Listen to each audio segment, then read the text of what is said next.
You may not believe this, but that was a time when Peggle. Casual gaming. Preposterous! PopCap is an American video game development team that was founded in 2000. In case you are unfamiliar with PopCap, let me enlighten you.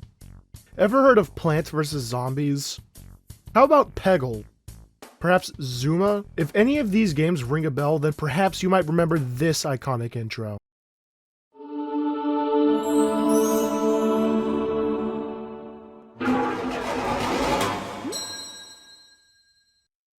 Back in the day, PopCap dominated the casual gaming market with such classics as Plants vs. Zombies, Peggle, Zuma, Bejeweled, Feeding Frenzy, Chuzzle, etc.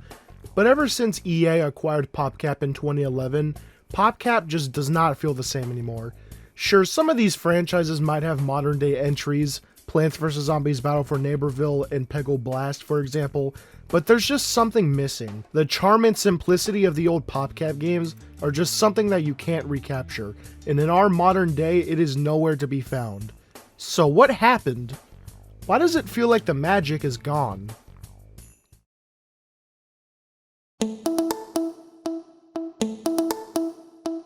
PopCap was founded on July 18th, 2000 by John Vici, Brian Fiat, and Jason Kapalka. Interestingly, before becoming the casual game developer we all know, it seems like they almost went in an entirely different direction. Around PopCap's founding, they were originally named Sexy Action Cool. Along with the questionable name, their first game was a strip poker game called Foxy Poker. Currently, this game appears to be lost media as there are only a handful of screenshots I could find. It did not take long for them to realize that making games for the, let's just say, spicier side of gaming was not the most suitable decision. That same year, they rebranded as PopCap Games, and this would be where the rise of PopCap started. During the early half of the 2000s, they would release some of their biggest hits, each of which I'll give a brief explanation about now. Bejeweled is a tile-matching puzzle game that kickstarted the entire Match 3 genre that you might associate with a certain other game. Its simple to learn mechanics and addictiveness are what made this game iconic and also what paved the way for PopCap's success.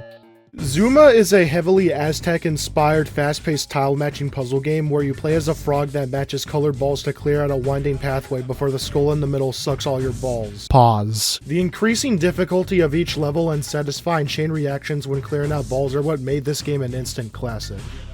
Feeding Frenzy is an arcade-style game where you start off as a small fish and must eat other fish while dodging predators to make your way up the food chain. The simple concept of eat or be eaten made this a hit. Chuzzle is yet another tile matching game where you have to match these fuzzy balls known as chuzzles into groups to have them explode. For basically all the same reasons Bejeweled was a hit, this was also a hit. And finally, a Aquarium is a virtual pet simulator where you take care of fish. I sure wonder what other game this sounds like. By feeding them, collecting coins, and protecting them from any predators. The unique balance between taking care of your fish and various other elements is what made this game really resonate with the players.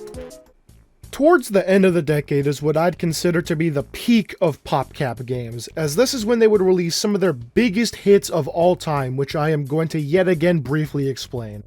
Zuma's Revenge is a pretty good sequel to Zuma that adds power-ups, boss fights, and refined gameplay.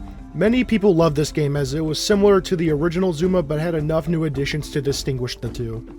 Peggle is PopCap's famous pachinko and bagatelle-inspired puzzle game where you must clear out orange pegs with the help of 10 different Peggle masters. This game was also famous for a selection of music, such as Ode to Joy playing whenever you beat a level.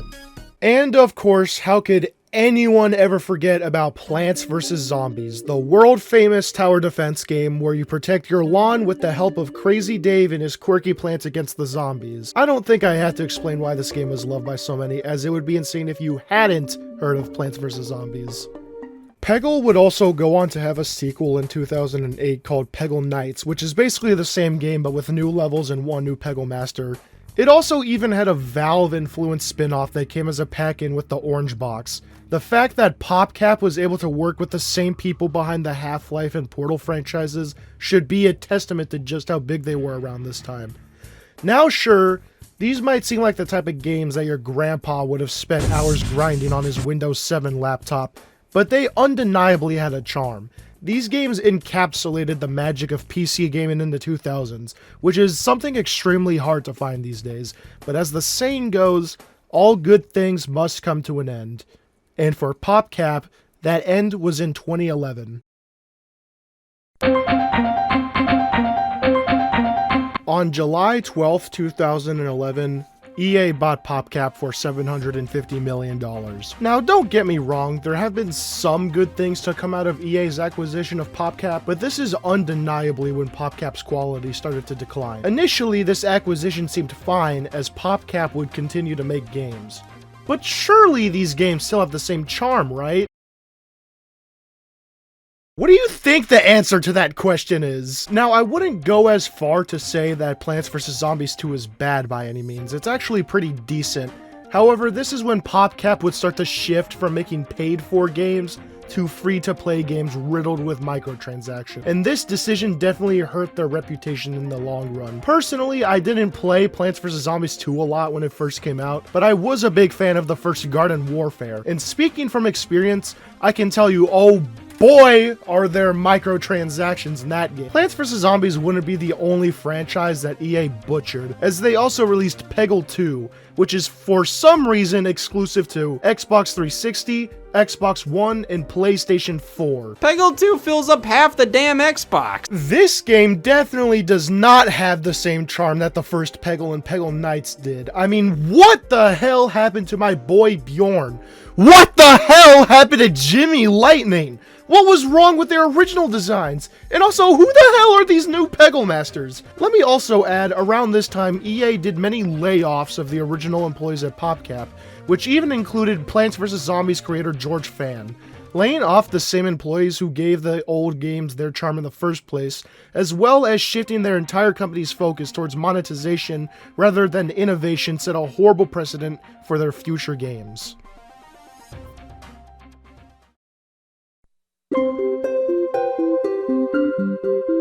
I think it's safe to say that it seems like EA's acquisition was the turning point in PopCap's decline.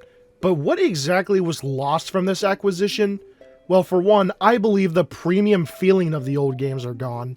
You see, PopCap's old games were pay once, play forever, and you got yourself the premium casual experience, whether it be Plants vs. Zombies, Peggle, or Zuma. But their more recent games are free to play, which initially doesn't sound bad until you realize just how many microtransactions there are.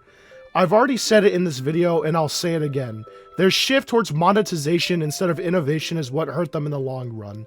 Speaking of innovation, there haven't been any new intellectual property since PopCap's acquisition, and many of PopCap's old franchises that I mentioned at the start of this video haven't seen a new entry in years. I know some of them were just one-off games that don't really need a sequel, but Zuma hasn't even seen a new entry since 2009, or 2010 if you really want to count the Facebook game. And Feeding Frenzy hasn't seen a new entry since 2006. The only franchises that EA are keeping alive are Plants vs. Zombies, and to some extent Peggle, but even that franchise hasn't had a new entry since 2014. Also, again, what the hell did they do to Bjorn? Speaking of Plants vs. Zombies, just looking at the gameplay of Plants vs. Zombies 3, there's just something so undeniably cheap looking about this. I mean, think about the first Plants vs. Zombies and what made it so special. The simplicity, the straightforwardness, then compare it to this.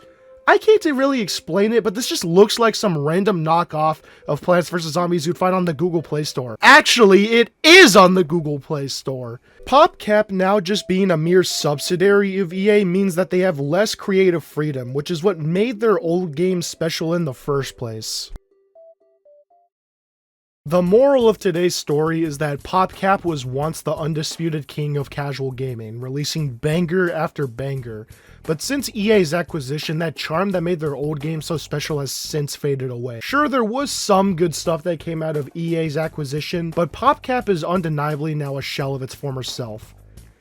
And I think this is where I'm gonna end it off.